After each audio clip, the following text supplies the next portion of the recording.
Top. It is all the way official. We are officially in the building.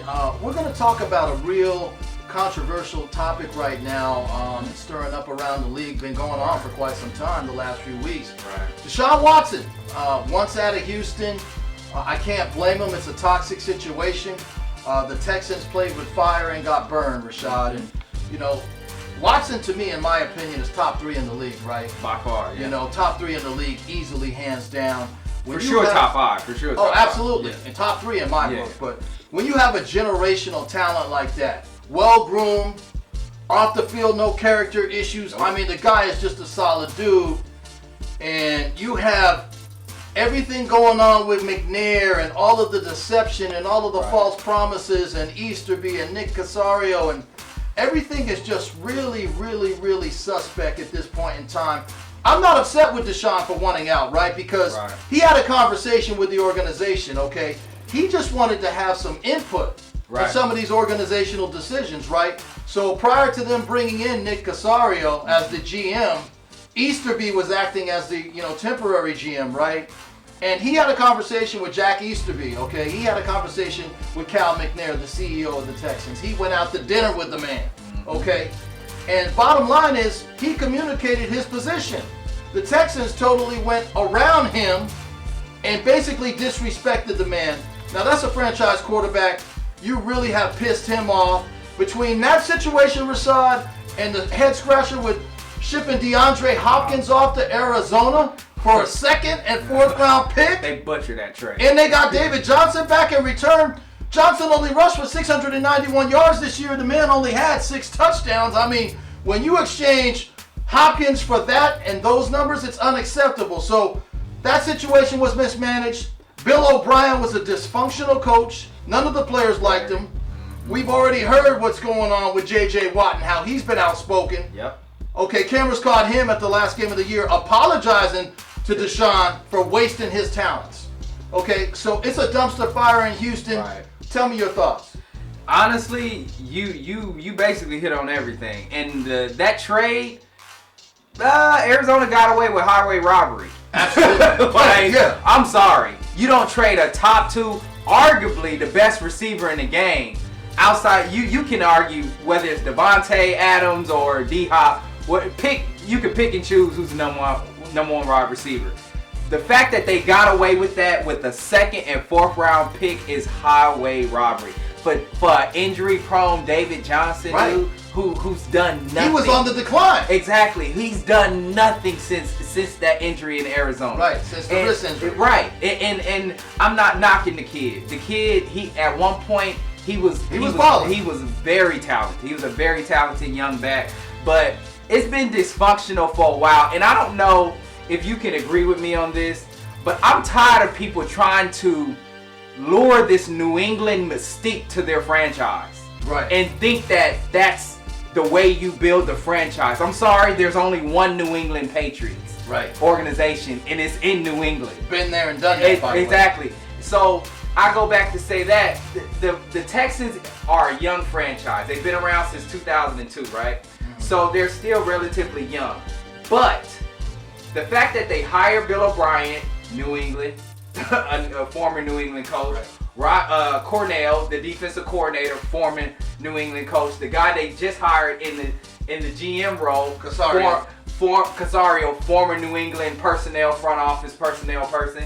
Not only that, it's just I'm tired of the New England stuff. I'm sick of it, Matt. So my thing was, Deshaun Watson wanted Eric Bieniemy. That was his guy. That's who he wanted the franchise to interview and give the job to. They deliberately defied that. They dropped the ball. They did. They dropped the ball completely, and they just disregarded what the man said. So if I'm Deshaun Watson, I do want out. I want out completely. If I'm J.J. Watt, I'm done rebuilding. He's at a point in his career, he needs a championship. He's a Hall of Fame. He has a Hall of Fame resume. He needs the championship with the icing on the cake. So if I'm Deshaun Watson, man, I'm getting out of there as fast as I can blink. I'm sorry. Right. And I'm starting fresh, man. Right. And Deshaun Watson has a no trade clause in his contract, which does give him a level of leverage with the Texans. But, on the flip side, the Texans also have some leverage with the situation because they can also dictate, well, we're not going to put you in the same division as us. Right. He's not going to go to the Colts. There's 5 teams, Rashad, personally, that I believe have a shot at getting Watson. Denver, San Francisco, New England, Miami, or the Jets. The best fit to me is Miami. It's already been talked about in NFL circles that Deshaun Watson is heavily favorable of Brian Flores, who's done an outstanding job with the Dolphins in his first year as a head coach. Actually, his second year as a head coach, forgive me, but he's done an outstanding job with that organization. Miami's on the come up. Yeah, Let's not get it twisted. Now, they are. They have assets that the Texans can utilize because they've got the number 3 and the number 18 pick in the first round. They got Tua Tagovailoa, so they can ship Tua off with 2 first-round picks and even a future second or third next year. Okay, they have some decent amount of cap space as well. I think in South Florida, no state tax. I think it's a great situation for Deshaun. I think he can develop under the leadership of Brian Flores. I think that Miami is just really one player away from being a Super Bowl contender. And I think that player is Deshaun Watson. When it comes to San Francisco, they've got the number 12 pick in the draft, Rashad. Shanahan with Watson at the helm, that's kind of scary, right? Right. I think he would blossom under that offensive mind and that skill set that Shanahan brings to the Niners. But Garoppolo going to Houston and a 12th round pick in the first round, the Niners just don't have enough appeal, right, to make that happen. Nope. And they don't have enough ammo to make that happen. Right. They have to give up a lot of their future to get Deshaun Watson. And I don't know if they want to do that. I know they have a great situation in San Francisco with that team, with Shanahan at the helm. I don't know if they want to just jeopardize their future that much to give up for Deshaun. Deshaun's worth it, but where they're trying to head to the Super Bowl and so forth, I don't think you want to give up that. Oh no, they give up the farm. Basically. Speaking of giving up the farm, I mean, the Jets, who actually are in the best position in terms of what they have in assets. Right. Number 2 pick in the draft, Rashad, in the first round. The 23rd pick in the first round. They could ship Sam Darnold off to Houston. True. And they have a first round next year. They have a first round in 2023. Yep. And they've got another second, third round pick in 2024. And they're $65 million in cap space. So they're second best team in the league when it comes to cap space. The Jets are in a good situation, but through my resources in the NFL and the circles that I'm associated with, Deshaun doesn't want to go to New York because, number 1, he'd have to start all over. He won't have anything to work with because the Jets will have to give up the farm. Yes. So you've got a franchise quarterback going to a dysfunctional organization. I don't think it's going to happen, even though the Jets, do have the best in terms of trade value and assets they can offer the Texans. I don't think that's going to happen. We also got to take a look at Denver and the Mile High City. They've got the 9th pick in the first round. They've got Von Miller. They've got Drew Lock that they can offer the Texans in terms of assets, which can be appealing. I think Von Miller can still play, okay? Right. He's had some injuries. He's got a little bit of a legal situation under investigation in Colorado right now. But I'm not going to judge the man because it's innocent to proven guilty. Right. I've actually met the man. I've interviewed him several times. He's a great guy. Shout out to Von Miller. I hope he stays with the franchise, but there's a lot of level of uncertainty associated with Denver as well as with the Texans, Rashad. And we really don't know what's going to happen in Houston, right? But bottom line is, I bet you anything. I bet my last dollar on it. Watson will not be back in Houston. No, not at all. And you hit it on the nail when you said he doesn't want to go to the Jets. Well, he's leaving a dysfunctional situation. He doesn't want to go to another dysfunctional situation. Exactly. And you can argue if the Jets did get him, that's the best quarterback. Watson would be the best quarterback they've had since Joe Namath. Right. And that's a bold statement. It's fact. That's true. That's fact. So, I mean, I don't see the Jets getting him. I like the Miami. I like the Miami position to where he goes to that organization. They have enough. They are building something special over there with Brian Flores. I like Tua going to Houston. You swap a franchise quarterback with another young franchise quarterback.